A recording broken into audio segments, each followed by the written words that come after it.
The video game length debate isn't slowing down anytime soon. How long should a game be? When is it okay to charge full price? How varied should something be dependent on genre? And is padding or grinding acceptable if a story or world feels worthwhile? With the rise of Game Pass and PlayStation Plus, do we even care about completion and getting our money's worth on an individual basis anymore, if everything belongs to a monthly service eventually anyway? Regardless, we've all played something that felt as though it was ending or otherwise needed to, only for those credits to be nowhere in sight. I'm Scott from WhatCulture.com, and these are 9 video games that overstayed their welcome. Number 9, Assassin's Creed VALHALLA. Set in 9th century England, Assassin's Creed VALHALLA, itself the third in Ubisoft's revamped take on Assassin's Creed itself, dwarfed previous title Odyssey, and sees Viking protagonist Eivor make a new home for their clan across England. Meanwhile, a subplot revolving around the Order of Ancients and the Norse gods runs alongside Eivor's main adventure. Starting off slowly, this plot becomes the primary focus during the late game. As grand as VALHALLA is, it's less successful when it comes to balancing these plotlines effectively. By the time the plot reaches its final act and unveils potentially game-changing revelations, the pacing takes a massive blow and the narrative switches back to Eivor's quest to secure power. The quest resolving the game-long hunt for the Order of Ancients is an even bigger anticlimax, ending VALHALLA on a disappointing low. Number 8,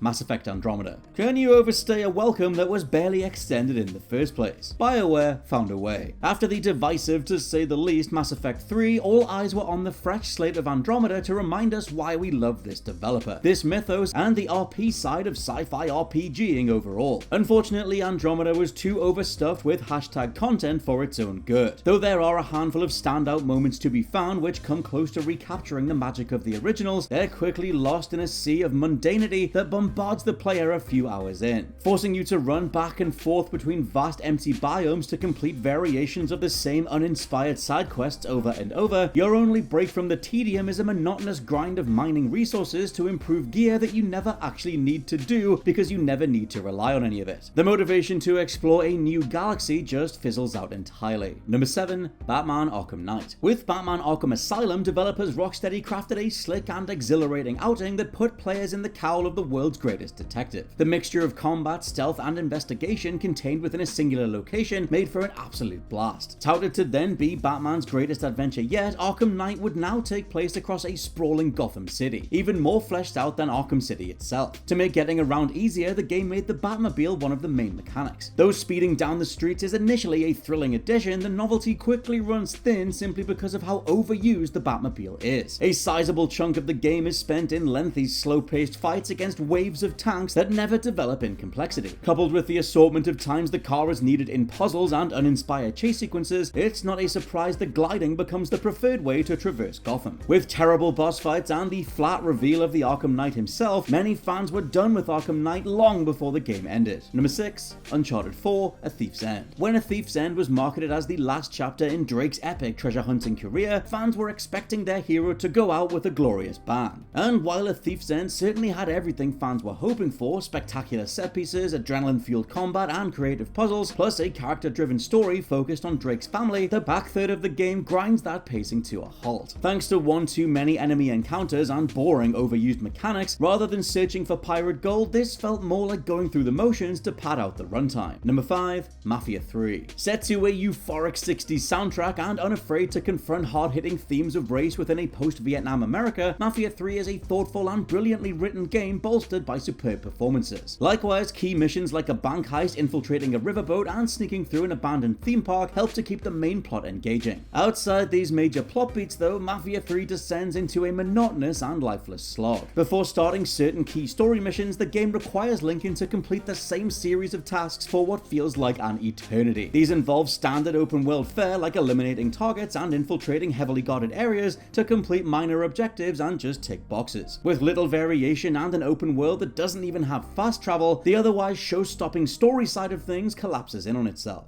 Number 4, Days Gone. Days Gone has got one hell of a cult fandom now, but at launch it failed to meet that wider expectation many have set for a Sony first-party title. Aside from a charismatic performance from Sam Witwer as Deacon St. John, Days Gone takes itself way too seriously for its own good, making it difficult to become invested in what's intended to be a hard-hitting post-apocalyptic plot. Repetitive and uninspired missions did little to spark interest in Deacon's hunt for his thought-to-be-dead wife, and when the plot drags on for up to 60 hours of every open-world trope you've done 20 times before, before, it's understandable why the monotony became too much for many. Number 3. Dark Souls 2. The Dark Souls series has been championed for its tough but fair gameplay alongside its blend of horror and fantasy. However, out of these games, Dark Souls 2 has become the outcast of the initial trilogy. Though this sequel has its collection of devout fans who praise the new ideas that were brought to the table, there are just as many who dislike the game for what it did differently. The main issue with Dark Souls 2 is that it's overstuffed with needless content. Compared to Dark Souls 13 bosses, Dark Souls 2 contains 32, and that's not including the DLC. If these fights aren't forgettable encounters with glorified mobs, they're tedious bouts that employ cryptic tactics like obtaining special items to deplete a monstrous-sized health pool, or burning a mill in the environment before a battle to drain some poison. The biggest fault of Dark Souls 2 is Hidetaka Miyazaki's noticeable absence from the project. Without his creative spark giving life to the world, everything about Dark Souls 2 feels like a hollow imitation of the series. Number 2. Metal Gear Solid 5: The Phantom Pain. Metal Gear has never been a series known for its brevity. If anything, Hideo Kojima's genre-defining stealth series is renowned for its over-the-top storytelling and zany mechanics. When Metal Gear Solid 5: The Phantom Pain was announced at E3 in 2013, it was sold as being the biggest and most comprehensive entry in an already massively ambitious series. Fans were naturally thrilled to finally get their hands on it 2 years later, but nobody could have predicted just how ridiculously big The Phantom Pain was. In fact, this game was a little bit too big to make the impact it should have. After completing the drawn-out hour-long prologue sequence, the first clue how freakishly long this game was going to be, it was time to dig into that in-depth sandbox. And while the freedom the main game offers when approaching objectives results in limitless scope for opportunity, Phantom Pain's numerous and comprehensive systems can easily overwhelm. Certain missions towards the back third also put a huge focus on all-out action, melee encounters, or literally being seen in a game where you probably spec towards stealth and espionage beforehand. Worse still, that signature Metal Gear-sized plot takes a backseat for most of the 45-hour campaign anyway, with exposition almost disappearing entirely as the game's final missions are hidden behind certain level scores. For those who did make it to the end, a legendarily disappointing finale only then split the fandom down the middle. And number 1, The Last of Us Part 2. Set 4 years after the events of the first game, The Last of Us Part 2 sees an adult Ellie set out on a quest for revenge against those who brutally murdered her father figure Joel in a shocking opening sequence. Playing alongside Ellie's gritty tale of vengeance is a plotline which reframes events from the perspective of Joel's murderer, Abby. Painting her in a sympathetic light, the game uses its disturbing depictions of violence to weave a hard-hitting parable of the fruitless nature of revenge. The Last of Us Part 2 is undoubtedly one of the greatest achievements of storytelling in video games. By the time both protagonists finally cross paths in the climax, players are put through the emotional ringer before witnessing this tense confrontation. This conclusion would have been a fitting end to both Ellie and Abby's stories, but Naughty Dog had other ideas. Last of Us 2 picks up 1 year later with a lengthy epilogue sequence where Ellie once again goes after Abby. Though hammering home its main themes and closing on a somber note, the epilogue is ultimately an unnecessary retreading of previous plot beats, which didn't add anything you hadn't seen by this point. And those are our picks for 9 video games that overstayed their welcome. Let me know your favorites down in the comments below, and please subscribe to the WhatCulture Gaming Podcast. For now, I've been Scott from WhatCulture.com, and I'll catch you soon.